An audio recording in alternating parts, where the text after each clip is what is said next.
Hello, ladies and gentlemen, it's me, John, aka Astro Comics, and welcome back to Astro Comics. You like my singing voice? Hope you do, or else, just kidding. But today we're reviewing Marvels, written by Kurt Busiek, sorry if I pronounced that wrong, and drawn by Alex Ross. And what can I say, man? This comic, I have heard so much about it, and today I got to read it for myself, so let's go over it. So on the cover, we can see this picture of Spider-Man. It is very well drawn, as the rest of the comic, but I don't get why they will put Spider-Man. I get it. Spider-Man sells. He's Marvel's most popular hero by far. People are obviously going to buy it because of him. But he doesn't appear near, like, the end. That's, like, his first big appearance. And, like, even then, it's not really that important. But, yeah. Cover art, I have to say, is very nice. So, let's go over the story. So, this story is kind of very interesting. So we basically follow this photographer.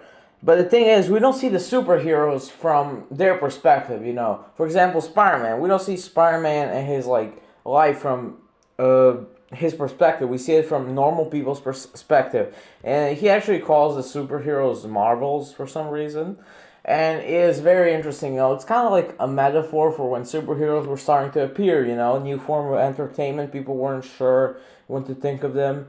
You know, are they good, are they bad? And slowly started to accept them. And when the comic book censorship started to appear, it's showing this comic as like people not wanting to superheroes to exist. They wanted to get banned. It's very but yeah, the story starts in 939, and the first superhero that we really see is Human Torch. We see his father create him, and people don't like it. People are like, that guy is a danger to society, so he buries him underground.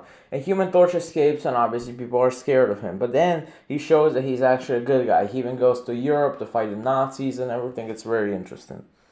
So as I mentioned, we follow the photographer Phil Sheldon, and you know we first see him in 939, and you know he doesn't know what to think of superheroes or Marvels as he calls them.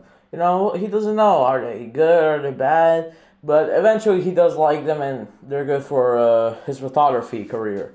You know, and we pick up a little bit later. I'm not sure how, but we see him, he's now an older man, he's even got two daughters, and no, he's now making this whole book on superheroes, you know, all these pictures, you know, we got Fantastic Four, you got Avengers, you got Spider-Man, you got all these guys, you know, it's very interesting, and he is a good guy, you know, it's a fresh breath of air to not follow someone with superpowers or whatever. It's nice to just follow a regular old person. Obviously, this comic has stuff like mutant hate, which is like a metaphor for racism, I guess. You know, nobody likes mutants. But we also see the X-Men, they're a little bit different. There's no Wolverine and stuff, but it's okay. Phil is like obsessed with superheroes in the meaning that like he wants to take so many pictures of them for his book and stuff that he, you know, forgets caring about his family and stuff. And it's also interesting to see him and his family's dynamics. You know, he has to balance his career and his family. You know, it's kind of like when superheroes like Spider-Man, for example, try to balance out their private life and their superhero life. It's very interesting to see, and I like it. But enough about the story. It's time for maybe this comic's biggest W ever. It is the art. Alex Ross, what can I say? Amazing art, amazing artist. This is just amazing. The cover art, if you think it looks good, you haven't seen the comic yet. So now you can see here's the Human Torch and everything, and he just written in this beautiful like painting style. You know, every panel feels unique and has life to it.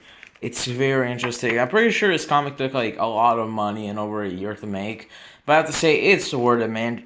Like they say, trust the process because it looks amazing in my opinion. And just great. You know how I always say in my videos, like here's my favorite panel, you know, no particular order and stuff. This comic, every panel can be like that. Every panel is very beautiful and vibrant. But yeah, like I said, the art is just beautiful. One of the best that I've seen in comic books. I'm not a fan of old art style. I'm more of a modern art style guy. But this, for an old comic, is just amazing. I love it. I'm not sure when it came out though. Pretty sure like back in the day. But as always, we get a little bit of additional stuff, a little bit of bonus stuff. So let's look at it right now. So Ross actually redrew some of the classic comic book cover arts, and here we have X-Men issue 1. Redrawn in his style. Here's the original. Here's his. There we got Avengers issue 4. Here's the original. Here's his. Just amazing. I have no words, man. Just great. Next up, we got Amazing Fantasy 15, first appearance of Spider-Man. We got the original. We got this.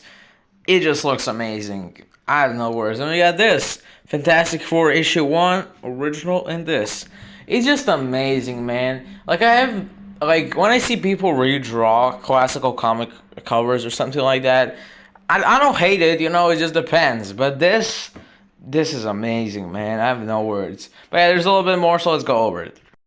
So we actually get behind the scenes of some of the paintings. Here we got the Thing, and we actually got, I think this is Ross himself, dressed up. I really like seeing behind the scenes of some, movies, video games, and that also goes for drawings. I just love it. So here we got him as Galactus. That's actually pretty cool. We got the Silver Surfer. We got Spider-Man. We got J. Jonah Jameson. Very cool, reference images and the finished painting. Very cool. And I can see that it took over a year, but I have to say again, it was worth it. Trust the process. Here we got some more, just like Superman one. Then we got, I'm pretty sure this is Cyclops. I'm not sure. But no, we got some sketches. And we got a little bit more. Here we got the finished painting. We got the sketch. We got reference images. We got finished painting, reference image, sketch. We got sketch, reference image. Those are his parents, by the way. And we got finished painting. Again, amazing. I might be glazing it too far, but trust me, man, you have to see this in person to see how good it is. But yeah, we went over the art and the story, and I have to say both are amazing. Story can be a little bit boring, I was at some points a little bit bored, but it's not too bad, It still keeps you interested in stuff. It's very good. Again, art, if I had to rate art itself, it's 10 out of 10, man. Great. He did also work at DC for their Comic Kingdom Come, which also I have to get my hands on at some point because I just want one more Alex Ross. But if you do want more Alex's Ross paintings, you can go on YouTube, and there's a lot of gallery of him drawing heroes and him drawing villains. It's very good, and I do recommend. I actually leave a link in the description. So yeah, that was the art and the story, and now it's time for the final rating.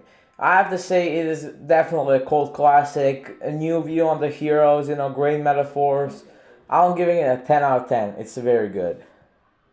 But yeah, actually one of the few 10 out of 10s that we get here on the channel. I think this is the second 10 out of 10 or third. I don't know. I'll have to check after the video.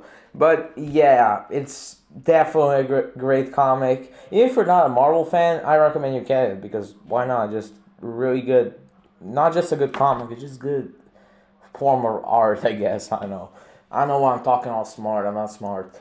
But yeah, 10 out of 10. So yeah, that was it for this review, guys. If you enjoyed it, make sure to click that like and subscribe button to never miss a new review. This was Astro Comics signing off. See ya.